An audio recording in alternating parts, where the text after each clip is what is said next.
thinking that people can have this horror place in the midst of a village and not be campaigning against it, not doing anything. Years ago, I was involved in a campaign in Sussex where we campaigned against Harland in Sussex. They had 3 outlets, and the people who lived in the lane near, and it wasn't lane, it was in countryside, it wasn't right in the town, they were objecting to this building, this awful building there, for all sorts of reasons, and actually the whole 3 closed, and although Harland hasn't gone, because they're massive up in the Midlands, it went out of Sussex. But this place, if the people of Wickham had got their act together and objected to what's going on, and not only on ethical grounds, but scientific grounds. Again and again, scientists now, they're coming out, scientists and doctors, and saying just how unreliable, how useless scientifically animal experiments are. They don't really tell us anything. They tell you what poisons a mouse, or what cures a mouse, or a rat, or a monkey, but it doesn't tell you what's going on, how it's going to work with humans.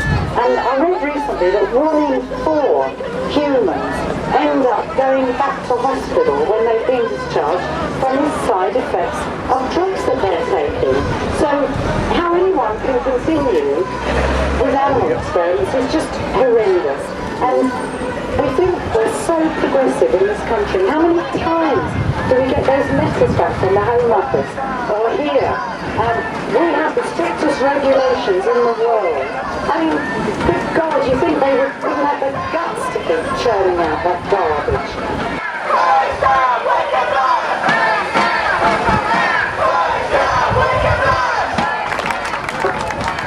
We've actually made life too easy for Wickham.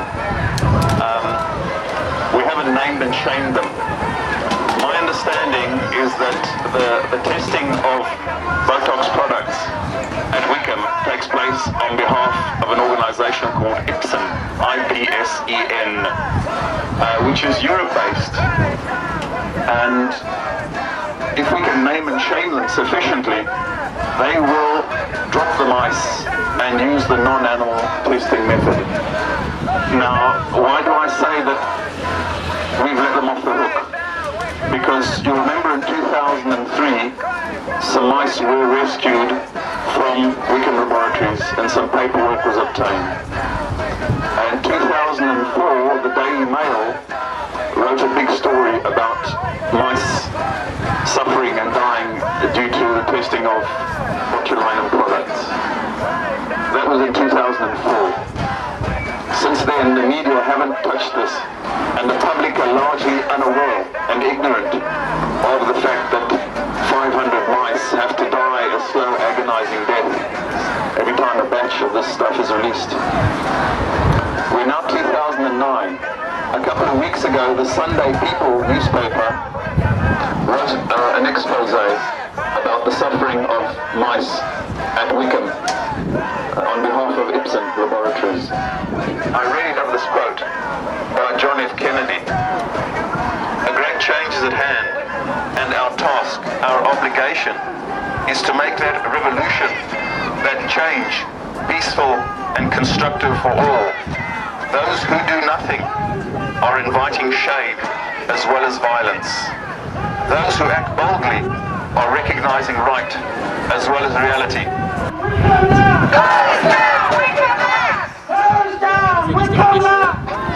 I want to start off with the police. It looks like they're surrounding us, as if the villagers need protection.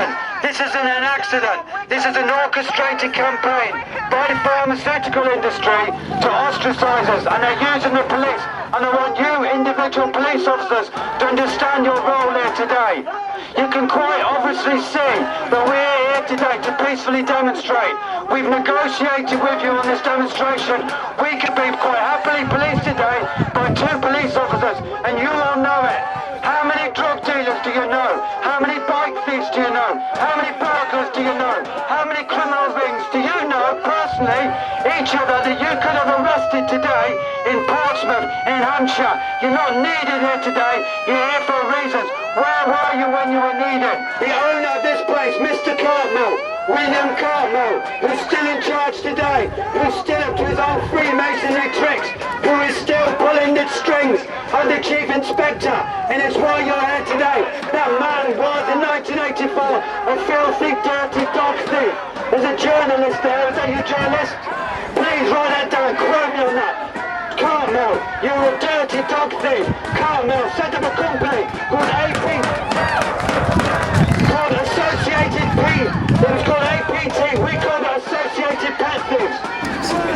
Associated Pet Thieves, we call it.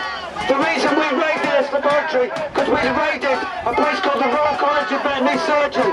William Carmel, the dirty dog thief, he's a vet. They were supplying the Royal College of Veterinary Surgeons with coins, with Alsatians. Upon entry, the Royal College of Veterinary Surgeons, these drugs were due to be experimented on. They had scars in their ears. They would give you the paw. They were castrated. It was quite obvious that they were dealing with ex-pets. When we researched into it, there was a company just down the road here, Cottage Pet Kennels. So when we raided our place, we did it like a police raid, and we uncovered more evidence of dog stealing. Dr. Carmel, William Carmel, you're a dirty dog thief then, and you're still up to your old tricks now. He's an old man, he's in his 80s now, and that man, while he's coming towards his deathbed, and his last legacy that he wants to leave behind is a new laboratory. The people of Wickham, I know you're not listening, there's only from there, from Wickham. There's someone over there with a handle. One person will do. Tell people that William Carmel was a dog thief in 1984. I don't know whether he still is. Maybe he's moved on. William Carmel, that runs this so-called veterinary surgery, that's what they call it. The front signs is called the veterinary hospital, not an animal laboratory. William Carmel, he specialises in travelling around the country now, defending animal abuses, defending pet shops when all the puppies die of diarrhoea, a parvovirus. That's your Dr. Carmel for you. So when you've got a dog or a cat who's sick, why take it to a dog thief? Why take it to someone who is described by a judge as an unreliable witness? Dr. Carmel does everything he can to upset the locals. But the local villagers have now up him. He's now doing his own tricks. They don't want him with his new laboratory. But he's still, and he doesn't care about Winchester Council turning him down. We will go along to the demonstration on September 23rd. Have you got the flyers? 2 o'clock.